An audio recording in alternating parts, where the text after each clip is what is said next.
This is Chelsea. We're here at OwlCon at Rice University. We're here with James, who's here to talk about his Kickstarter campaign for the new 3D game they have called Zombie Tower. How are you today? Hi, I'm doing good. And can you tell us about the concept of this game? Sure. So this is called Zombie Tower 3D. We are on Kickstarter right now.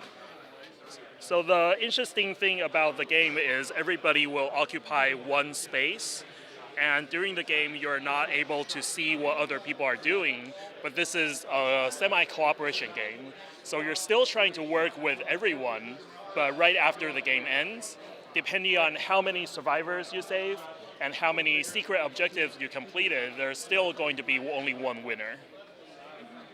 And how did this game come about? Like, who designed it? Who created it? Tell us everything that you can. Oh, sure. So this game is designed by Ryo Kawakami. He's Japanese and he's my friend. And the original idea from this game is actually from Battleship. So it's still kind of like this, you can't see what other people are doing.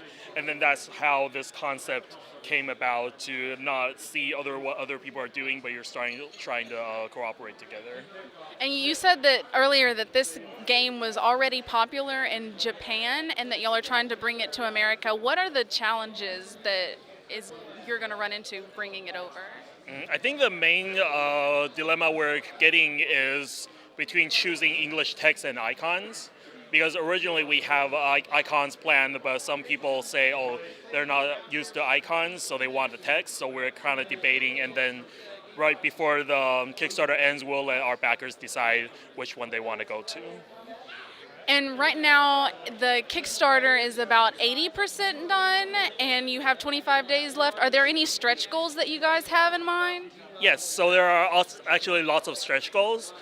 For example, we'll give the characters more special abilities. We will have more item cards. So for example, these are our current item cards. We will have more illustrations for the zombies and the survivors. And then we'll actually have even more characters to play with.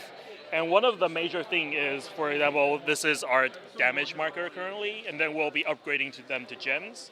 And our final stretch goals will include like the plastic inserts, and then we'll even have miniatures for the characters to play.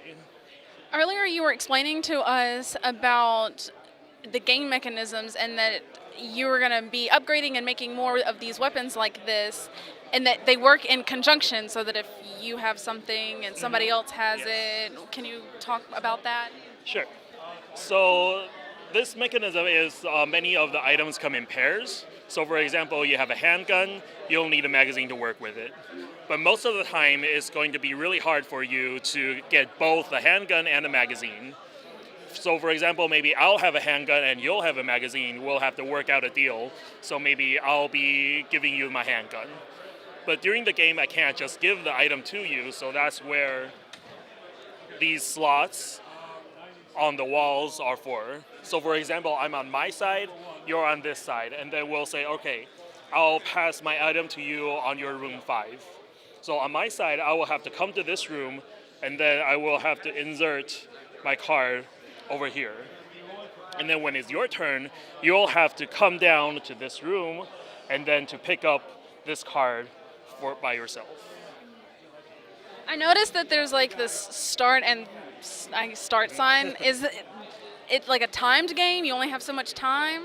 Yes, so this game is only available for like 12 hours. Since it's a cooperating, the time limit is 12 rounds. So after 12 rounds, if you can't escape, everyone dies. And you said earlier that if just one person dies, then the game is over? Mm-hmm. Yes, so this is a co-op game. Like it's kind of like Pandemic or some other games, Forbidden Island. You want to keep everyone alive. But in this game, there is also a concept of deceit, because you're trying to complete your secret objectives.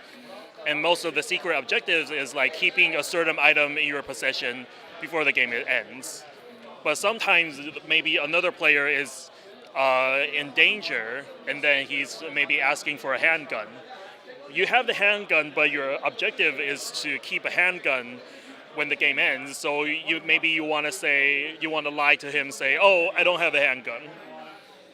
But you want him to But survive. yeah, so there is you can't do that too much. So you kind of need to like strike a balance between whether or not to give him the handgun. Like, do you want him to survive, or do you want to keep more points for yourself? Um, the cards here, what are these exactly? So these are the cards that determines where the zombies will arrive. Zombie and survivors will appear in your space. So during the game, every player will have one stack, and every round will flip over 2 cards. So for example, I will flip over the first card.